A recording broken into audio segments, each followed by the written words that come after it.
have more paths than are necessary. You want to get to a minimum directed graph. That's what you want here. Because that helps to keep you focused on where the critical path truly is. Now the interesting thing is that unlike the first two, your Gantt chart is actually quite different from your PERT chart. The tasks are different. Why is that? I mean, what was your approach between the two, or is it just someone different did the Gantt chart and did a different approach? Yes. Yes. Now that's not necessarily a bad thing, but usually you like some kind of correlation between your PERT and your Gantt chart. So I'd suggest in revising this that you look at both of them, figure out what the tasks are that you need to get done, how they're going to be mapped out. It's not bad to have different or new information. It's not bad to have more detail in one than the other. Often it's more detailed in the Gantt chart than the PERT chart because you're getting down to nitty-gritty often of individual days and so on. But there should be some clear correspondence between them. Okay, geocoded outdoor challenges. Who wants to talk about this? Yes, Julie. Laura. Laura. The second time I'll call you Julie. Laura. Cubby, though. I remember the last name. Yes. Not Cubby, Tubby. Yep. So for ours, This is why you all have name tags and friends, okay? You know, yes. There you go. Thank you, Laura. so for ours, the green, so we kind of have like it split between the back end and front end. So so we have two architects. So the database architect kind of gave me the task list and times for the back end, and the architect gave me the task list and times for the front end part. And so basically just kind of figured out our critical path. You can't see it so well here, but it's on the bottom. It's outlined. It's the red outline on the boxes, yeah. Again, so I'm grateful you marked it, but generally speaking, you want it clearly visible to upper management. Okay. You don't want upper management overlooking your critical path. Yeah. Go on. And so, yeah, basically we have it. At the end, it shows that we're doing integration testing with the back end and the front end. We might try to actually do that earlier on, but it's hard to show. That's a good idea. And then just the different milestones. And then part of it is, so a big area of ours is the challenges. So it's kind of split up between the challenges, which is a really big part. So we kind of have the first part of the challenges first, and then you can do more, and then kind of just the other area of the front end. I don't know if there's anything else you want to know. A general observation, it's good to have, and this is something Joseph and I talked about, it's good to have an actual key. So, for example, units, I figured the numbers were too small to be hours and too big to be weeks, so I assumed they were days. They're hours. Oh, they're hours? Yeah. Okay. Boy, you guys are fast. They're going to be done in 2 weeks? Yes. That's fine. But you should have, I would have a color code indicating, for example, you know, what does green versus yellow mean? What are the units? Yeah. And I would probably thicken the red outline and or put the arrows in. Is it important to have color coded just since I know the other groups didn't necessarily have? No, it's not. It's a nice to have. I mean, the question is, does it serve your purpose? Is it conveying information, or is it busy work? Okay. If you're going to have color, you should have some sort of key or legend to indicate what it is. If you don't want color, you don't have to have color. Okay. And here is now. Your Gantt chart had basically no information. I assume this ties back into the tasks in the PERT chart. So this is kind of simplified. We have one that has slightly more information and a key, so maybe we'll put that up. But so I was watching the video on PERT and Gantt charts, and one thing that he talked about was how sometimes you want to have like just in case time. So like the darker part is like what we want to do, and then the lighter part is like, since you were talking about how a lot of our times are really fast, so that's like extra time just in case that we could be okay with going over. Which is excellent, and that's exactly the point I was making. I assume that's what the lighter shaded portions were. Boy, what the lightly shaded portions were, and that's an excellent thing to have. It basically says we have some slack in there, so if we need more stuff, Dan gives you the thumbs up. We have some slack in there, so if we need more time, we can take more time. That also helps in staffing allocation, because it basically says, you know, if I've got to move someone off of T12 down to T14, then we can slow down the progress on T12 a little. Because we've got that extra week in there that we've allocated. But again, I'd like a version with more information and so on that explains what this is. In-house restaurant solutions. This was, I think, one of the best, if not the best, PERT charts. Who's got this? Yep. Yes. So Scott. yeah. So pretty much same idea as everybody else. Most of the tasks that were on there came from our past when we were talking about the requirements doc and things like that, talking about what our MVP needed. I do recognize that I do not have a clearly marked path, critical path, Yeah. and a legend as well. I thought about that this morning. The legend, what is, I mean, if the colors, you've got different colors. It'd be nice to know what they mean. Yeah. Critical path is probably more serious omission because there's no, it would take some inspection here to try and figure out where exactly it is. So you've got almost everything ending at 4717. Yeah. So it's a little hard to call out what is the critical path. Yeah. Again, same question. You've broken it into tasks that are all conveniently 1 week long. Yeah. How does that work Yeah. exactly? So that came from the Magic 8 Ball. Just give it a little shake and then see what it has to say about that. Actually, so we were going to talk about that in our meeting today. We haven't had a chance to discuss all of the time frames. So that's, at this point, it was just a rough estimate. Now here's my next question. Yeah. What did you do this chart in? Lucid chart. And does it, I've never used Lucid chart. Uh, If you change duration or start date or end date or dependency or anything like that, does it update the values? No, I would have to do that. So you're having to do it manually. See, that's something else to keep in mind, because if you've got, if suddenly the task sync app client to web portal is going to take 10 days instead of a week, you've got a lot of manual updating to do in there. That's something to keep in mind. This is when we get to review of readings from facts and fallacies. Is it this week? I think it's in this week's review. Robert Glass talks about the fact that developers are entranced with the idea of tools and usually don't use them. The advantage, if you're not using a tool that can do this automated, then putting too much information quickly renders your deliverable unsupportable. Because you're having to go back and, it's like, well, we want to change this, we've got to change this, and I've got to go through and change each and every little box here and figure out where the things are. So that's just something to keep in mind. The Gantt chart looks pretty good, except I have no sense. I mean, it gives me fuzzy durations. Yeah. And I assume most of those are those magical 1 week things, so there's some that are longer and a few that are shorter. You do have a color-coded portal, thank you. You've got a nice breakdown of tasks. Other thoughts on how you put this together? Was this in Lucid charts also? No, this was actually just Excel. Okay. Yeah, I think I agree. That was one thing that I was a little concerned about, was just it's not very super clear on the duration, or like the dates at the top are pretty, Yeah. it's just This split out. is actually, One Gantt detail. chart is usually traditionally more where you do start and end dates. Okay.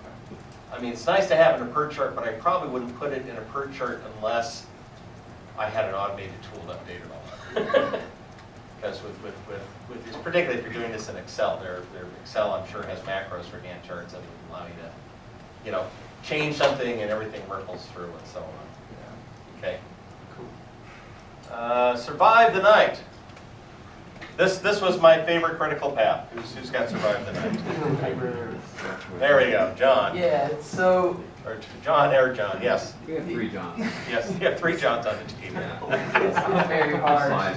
It's a 5, I had- 5-man team. 3 Hey, at Johns. Pages, we had 2 Bruces, so we went by Henderson and Webster for 5 years. So, go on, John Larson. Yeah, so we kind of, the way we did this is we took our requirements and kind of drew a rough version of like what the dependencies were, and then kind of tried to decide, you know, based on what our MVP was, which is pretty bare bones. We colored those in.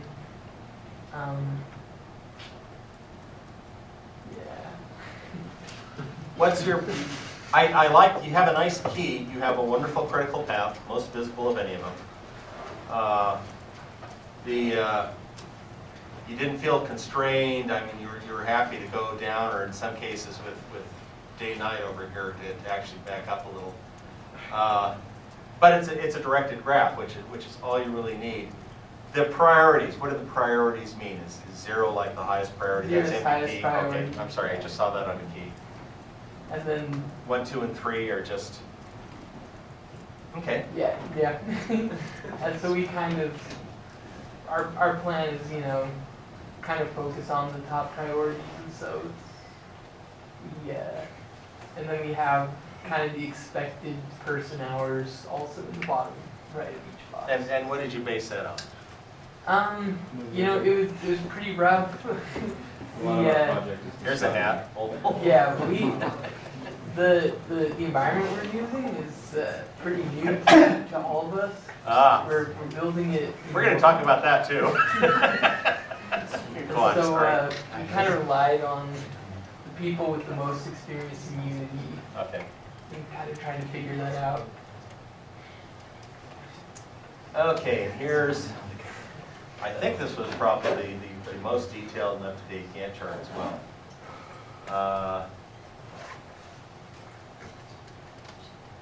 I assume the color code, I'm not sure, are the numbers in there? There we go. Okay, my video here just missed me talking about this first schedule, but it's mostly just going through the items on schedule. The one thing I left off the slide is that the best way to devise a schedule is to start at the end and work backwards. It's to start at the very final tasks.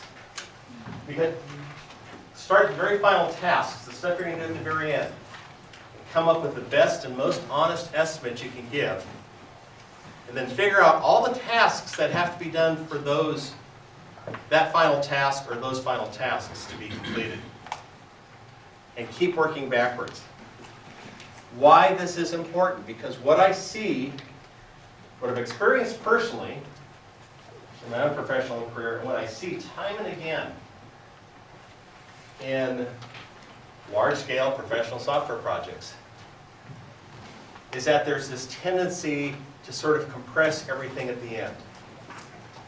You know, the hard stuff up front, well, you know, we're doing the analysis, we're gathering requirements, we're doing coding, and then, you know, as I mentioned at Pages, we had a CEO said, can't we just hire some college students to do some testing for a couple of weeks? You will find that out there. And what you'll see is you'll get involved in projects where all the focus and all the attention are on the initial tasks, particularly the satisfying low-hanging fruit. We're going to, you know, we've got the prototype stuff, we've got, you know, screen designs, it's all just going wonderfully.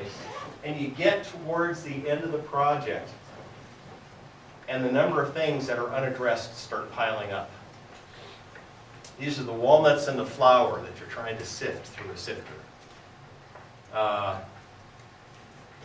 So, when you go back and revise and update, think very carefully about the tasks that you have at the end of your projects here. Make sure that you have left sufficient time for them. And at this point, you have a real challenge here, is you really are time boxed. Well, in theory. In theory, you don't have to complete a project your project and get it shipping. But there is an expectation that you will have put in the time and effort to get to a minimum viable product within the period of this class. And that may mean throwing out, as we talked about, throwing out features. Well, you know, this was a nice to have, and that's going up to a 1.1 release or 2.0 or whatever. That said, let's look at a few of the charts here. Actually, we're going to look at all the charts here. Chess challenge. Challenge chess. Do I keep misnaming it? I have challenge chess here because that's what it says on the wiki. But you have chess challenge. I'm wrong on that one. You don't even know the name. Yes, I keep saying the two names, so you know I thought, oh, I need to change it on the slide. And I said, No, the slide's right. Ours is wrong. Okay, here's your PERT chart. Give us, and we'll do your Gantt chart in a second. Give us your, 1 to 2 minute explanation of how you put this together and what your choices were in crafting your PERT chart. So had each of the sub-teams give a list of tasks and then a list of things they could be dependent on, and then just kind of connect it together. The red ones are the milestones. So put together those milestones and ask, what do we have to have done before we get to that milestone? And I don't know, there weren't a whole lot of dependencies, to be honest, between teams. I mean, obviously within a team, like the yellow down at the bottom, for example, is almost completely independent of the other sub-parts of the project. You hope. We hope. We'll see what happens. But Yes. Don't forget, when it comes to Big Bang integration, it's kind of like, oh, wait, we thought you were doing this. Yeah. Oh, go on. That was it. I don't know what else you want me to say specifically. Now, I will note here, on these PERT charts, some of you had a faint indication of critical path. You had to sort of squint to see the red line here is a critical path. Yeah. And then the boxes are outlined in red as well on the critical path. But that's not sort of visual. There's at least one PERT chart here where, bless their hearts, they have a big, thick line. It's very different. That's a good critical path indication. Some of you have no critical paths at all. You'll get marked down for that, but like I said, revise and resubmit. Your estimations, and this is the interesting question. How did you come up with the estimates for the tasks? I got them from the other Okay. teams. I don't know how they got. Yeah, so for the estimations, what we did basically is we just kind of split it up into each group and we took a look at, what is it that we have to get to do, and based on previous experiences and how long do we think that will honestly take us, and then, leave a little bit of room for error. So. Okay, that's a good measure. Leaving room for error, that's something that most schedules never do. I've mentioned that I'm working on a big SAP case, and one of the things that was clear in my analysis through thousands of pages of documents was that the development team really left no margin for error. If anything slipped, everything slipped, and it was sort of an assumption where we're gonna. This is again the risk I'm talking about with both PERT and Gantt. It's the assumption we're gonna get A done, and then we're gonna immediately be able to start on B and get B done in the time that's required. In real world, and you'll discover this as you push through the semester, some of you won't make it all the stuff done, which, hey, trust me, I salute you. But in real world, what you'll do is A will take a few days or a few weeks longer than you expected, and suddenly B is late in getting started, and B is now holding up other stuff, and you have new critical paths emerge. This is why you need to revisit your PERT and Gantt charts. At least weekly, if not daily. One of the things you want to be doing as a team is going back and saying, okay, everyone who's responsible, for example, for these tasks, are you on track? As soon as someone says, well, we thought we were going to have it done Saturday, it looks like it'll be Tuesday of next week, ding, ding, ding, ding, ding. You have to start looking at your schedule again and seeing what the new implications are for the schedule. Okay, your Gantt chart.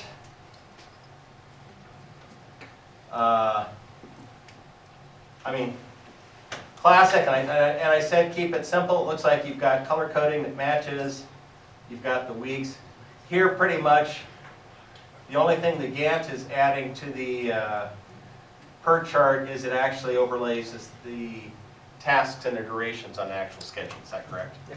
Here's a calendar. Here it is. Here's basically the PERT, which is not unusual. You can, if you've spent time looking at PERT Gantt charts online, you've seen that you can make them very complex, particularly the Gantt charts. And there are software programs like Microsoft Project, which are entire industrial level applications devoted entirely just to producing and managing Gantt charts and the associated metadata. Okay, any questions or observations from anyone else in the room about the PERT Gantt charts? Someday we'll know what the actual name of the product is. So. Okay, food forecast. Yeah, so pretty much the same. For the PERT chart, we found that there were a lot of main features. So the ones outside that green box are kind of the minimum viable product, the standard features of finding recipes and adding to the list, saving to account and stuff like that. Whereas the green boxes kind of are like kind of beyond the minimal viable product, but stuff that we still hope to accomplish within the class time. But yeah, I didn't know we needed to highlight a critical path, so there's not one. Okay, so you want a critical path here. Same question. How did you come up with the estimates for Yeah, this? so for the estimates, what I did was I kind of, after I'd established kind of the general order for the tasks, I sent them out to each team and had them give estimates and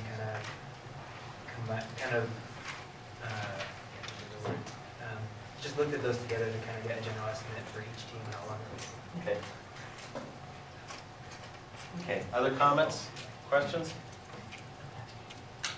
And here's your Gantt chart, which is pretty classic, and again, this does show some of the dependencies. You've got some of the same color coding, which is nice, and it's basically a PERT chart overlaid on a calendar. Do you feel like you're on track already with your schedule? I didn't ask that of them, but I'll ask you. Yeah, I think so far. We've kind of gotten a head start. This is kind of the beginning of all the implementation, whereas before we were just trying to get the basis. So yeah. Okay. Dungeon RGP. Who wants to talk about this? Pointing fingers at each other? Yeah. No, you take it. So you do it. So we took the same approach. We just asked the different parts of the project what they needed to do. We tried to make it simple enough that we could just look at it and see exactly what needs to be done. But in the beginning, we're pretty on track right now for what we need and independent of each other. But you can see later on we're going to have some dependent tasks that need to go with each other. So. Okay. When I first looked at this, particularly the upper right portion, it seems more of a game floor, game design than a project breakdown. Though it's not a bad thing to break down a project in terms of this functionality, then this functionality, then this type of functionality. The question is there implicit functionality, implicit coding or tasks that need to be done to, for example, that have to be done before you do create weapons or create enemies, or are they truly independent tasks? In other words, do you have libraries need to get in place? Do you have user interface that needs to get in place? Right now, what we actually have a pretty good base already coded up. You've got the tech there. So this is presuming stuff with the start there is presuming stuff you've already got in place and you can simply build off of accomplishes. Now you don't have any dates on this. You don't have a critical path. So Joseph is gonna beat you over the head with the bat. Resubmitted one. You need a clearly marked critical path. You need actual durations for these tasks, and you need durations in order to figure out the critical path. Another observation Joseph made: you've got player attacks here, and you've got kill enemies and player upgrades dependent upon it, and then implement dungeon world. I'm pointing at my screen. No one can see that. For player attacks, you have kill enemies dependent upon it, and you have implement dungeon world dependent upon it. But implement dungeon world is dependent upon player upgrades, which is dependent on kill enemies. This arrow here isn't necessary because the dependencies are already implicit through there. So that's something to consider when you're looking at your PERT charts. And I didn't notice this.